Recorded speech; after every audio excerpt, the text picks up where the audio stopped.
Hello तो दोस्तों, स्वागत है आपका हमारे इस यूट्यूब चैनल पर। तो दोस्तों, आज हम लाए हैं जनरल साइंस के इम्पोर्टेंट क्वेश्चन जो कि आपके मात्रक से हैं और कुछ फोर्स से रिलेटेड क्वेश्चन हैं। ठीक है, तो चलिए इसी के ऊपर हम आज चर्चा करते हैं।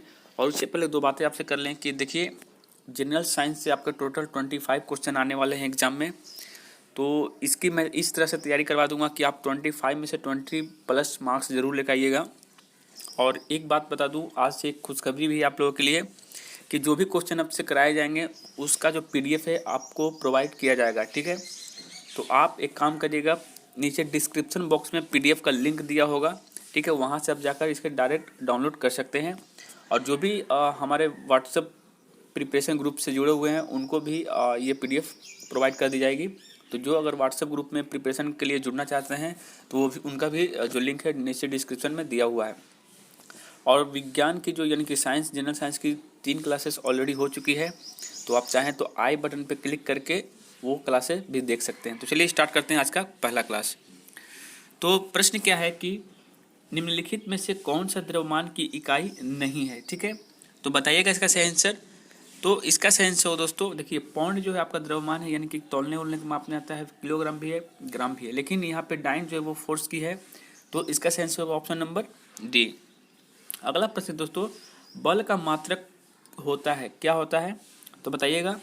तो इसका सही आंसर क्या हो जाएगा, option number A, kilogram metre प्रति सेकंड स्क्वायर।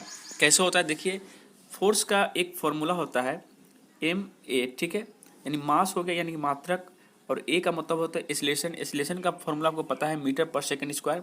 तो उस हिसाब से मास का M और मीटर पर सेकंड स्क्वायर इसको हम रख दिए। ठीक है, चलिए अगले प्रश्न तक बढ़ते हैं।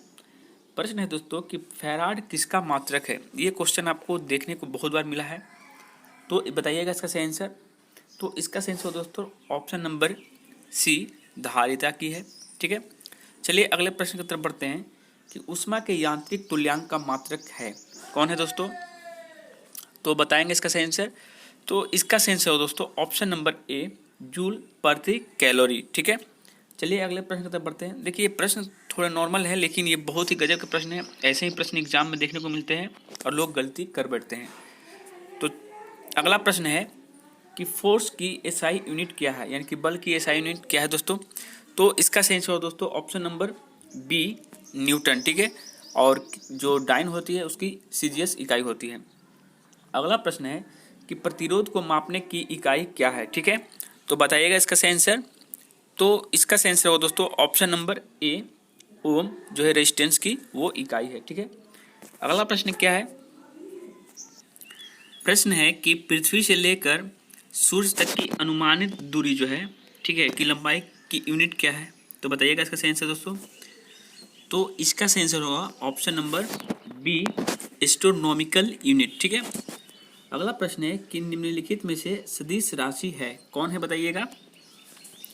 तो इसका सही आंसर हो दोस्तों ऑप्शन नंबर ए, स्थिति या फिर वेग। ठीक है, तो अगला क्वेश्चन की तरफ बढ़ते हैं। अगला प्रश्न है कि निम्नलिखित में से कौन सा सदिश मात्रक नहीं है, बताइएगा इसका सही आंसर दोस्तों।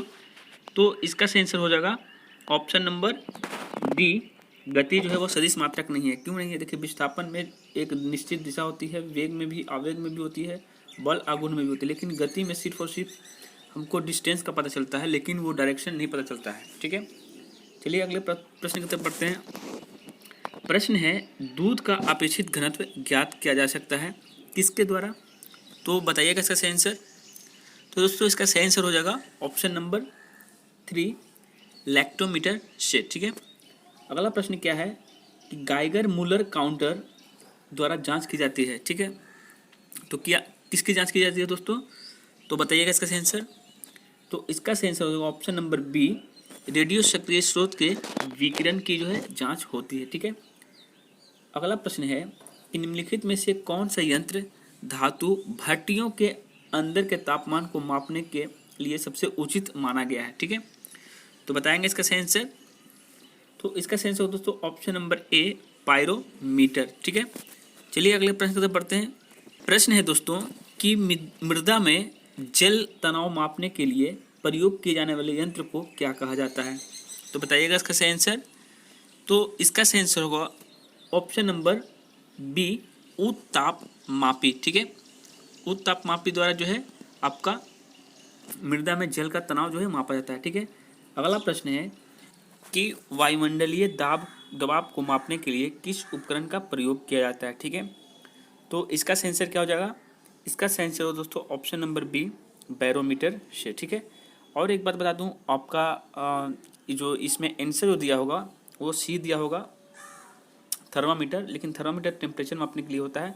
तो एक काम करिएगा, आप जो आंसर की है उसमें आप ठीक कर लीजिएगा। ठीक है, चलिए अगले प्रश्न की तरफ बढ़ते हैं। प्रश्न है फाउंटेन पेन का आविष्कार किसने किया था। ठीक है, तो बताइएगा इसका सही आंसर। तो इसका सही आंसर हो दोस्तों ऑप्शन नंबर बी, लुइस ई वाटरमैन। ठीक है, अगला प्रश्न है कि स्टेनलेस स्टील का आविष्कार किसने किया था। तो बताइएगा इसका सही आंसर।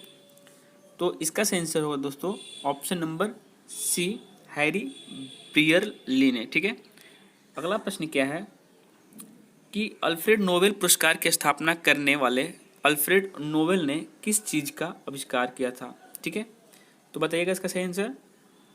इसका सही आंसर होगा दोस्तों ऑप्शन नंबर बी, डायनामाइट का जो है आविष्कार किया था। अगला प्रश्न क्या है, प्रश्न कहता है कि APGAR स्केल क्या है। ठीक है, तो बताइएगा इसका सही आंसर।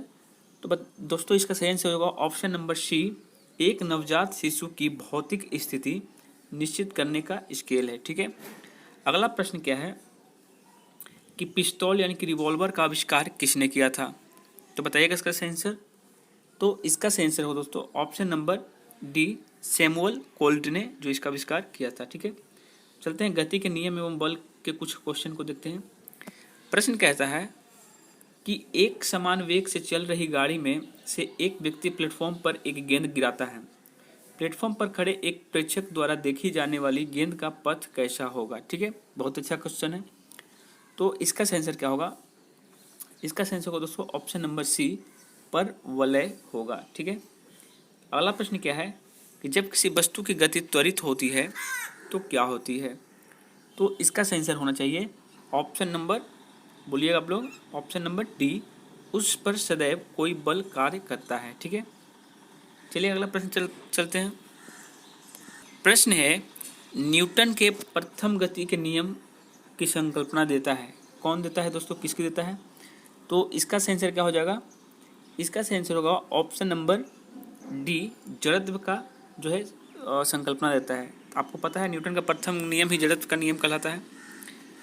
अगला प्रश्न है कि गैलीलियो के गिरते शरीर के नियम को और किस नाम से जाना जाता है। ठीक है, बताइए इसका सही आंसर।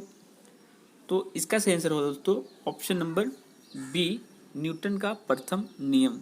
ठीक है, अगला प्रश्न की तरफ बढ़ते हैं।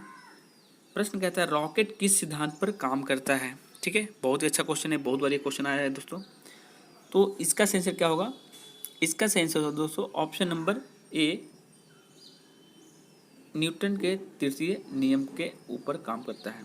कैसे करता है, देखिए रॉकेट में जो फ्यूल है उसका धुआं जो है वो नीचे की तरफ जाता है और वो रॉकेट को ऊपर की तरफ भेजता है। ठीक है, अगले प्रश्न है कि गोली छोड़ने के बाद राइफल पीछे की ओर प्रक्षेपित होती है या फिर धक्का देती है, इसका कारण क्या है। तो इसका सही आंसर आप बताइएगा। इसका सही आंसर होगा दोस्तों ऑप्शन नंबर बी, न्यूटन के गति के तृतीय नियम के कारण। ठीक है, अगला प्रश्न क्या है कि बॉल को लपकते या फिर कैच लेते समय, ठीक है, एक क्रिकेट खिलाड़ी निम्नलिखित में से किसको कम करने के लिए अपना हाथ नीचे कर लेता है। तो बताइएगा इसका आंसर दोस्तों, बहुत ही अच्छा क्वेश्चन है। तो इसका सही आंसर हो जाएगा ऑप्शन नंबर आपका 3। ठीक है, अब एक को जो है कम करने के लिए, ये आपको कहाँ मिलेगा, ये न्यूटन के दूसरे नियम में इसकी जो है परिकल्पना की गई है। ठीक है, चलिए अगले प्रश्न की तरफ बढ़ते हैं दोस्तों। प्रश्न है ब्रेक लगाने पर एक कार मुख्य रूप से किस बल के कारण रुक जाता है। तो बताइएगा इसका सही आंसर। तो इसका सही आंसर होगा दोस्तों ऑप्शन नंबर 3, घर्षण बल के कारण रुक जाता है। ठीक है, क्योंकि घर्षण नहीं रहेगा तो वो रुकेगा ही नहीं। अगला प्रश्न है दोस्तों कि एक मनुष्य एक दीवार को ढकेलता है तथा इसको विस्थापित नहीं कर पाता है, तो वह कैसा काम किया। ठीक है, यानी काम उसका पॉजिटिव नेगेटिव क्या हुआ। तो इसका सही आंसर होगा दोस्तों ऑप्शन नंबर 3, कोई कार्य नहीं किया। अगर आप किसी वस्तु को यहाँ से वहाँ तक नहीं ले जा पाते हैं तो यानी वो काम नहीं हुआ, भले ही आप उसको पकड़ के खड़े ही क्यों नहीं रहे। अगला प्रश्न है कि यदि एक बल यानी F किसी पिंड पर लगाने से उस पिंड को भी वेग प्राप्त होता है तो पिंड की शक्ति क्या होगी? तो बताइएगा इसका सही आंसर। तो इसका सही आंसर दोस्तों ऑप्शन नंबर सी, F भी, ठीक है।